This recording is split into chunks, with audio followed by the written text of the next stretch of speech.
Ежегодный сбор руководящего состава – это как общевойсковой смотр. Не только людей, но и техники. В том, что современные многофункциональные авто у нас не пылятся в гаражах, а вполне себе боеспособны, Сергей Гапликов убедился лично. На фактически именной жилет глава республики внимания практически не обратил, зато чуть позже на выставке защитный огнеупорный комплект вызвал у него повышенный интерес. Растущий автопарк и арсенал спецсредств руководителя региона порадовали. Благодаря оперативной работе спасательных служб республики не допущено ни одного случая действительно серьезного экономического ущерба.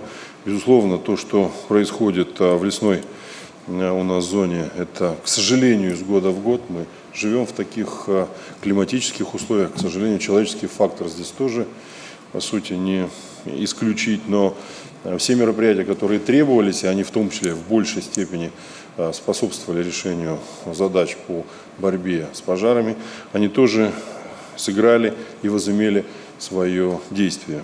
С основными задачами в этом году наше управление МЧС справилось. Самое главное, оперативно сработали муниципалитеты. В весеннее половодье не было ни одной жалобы. Даже в период резонансных паводков и разливов трагедий на водных объектах стало меньше. А летом на специально оборудованных пляжах гибели людей и вовсе удалось избежать. Особо отличились Прилузия и Усть-Кулом.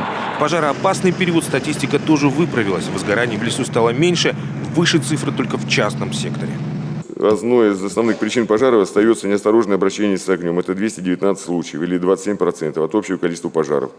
Наибольшее количество погибших на пожарах людей по социальному статусу являются пенсионерами и люди с ограниченными возможностями.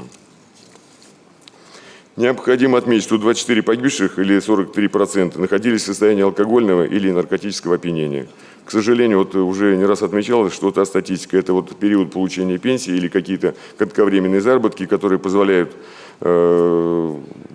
получать какие-то денежные средства, они, к сожалению, используются на приобретение спиртных напитков. И, соответственно, это вот групповое там, или совместное распитие спиртных напитков. И в результате этого даже площади пожаров иногда ограничиваются там 2–2,5 метра, то есть это или матрас, или какое-то место оборудованное для того, чтобы там человек отдыхал, там диван или кровать.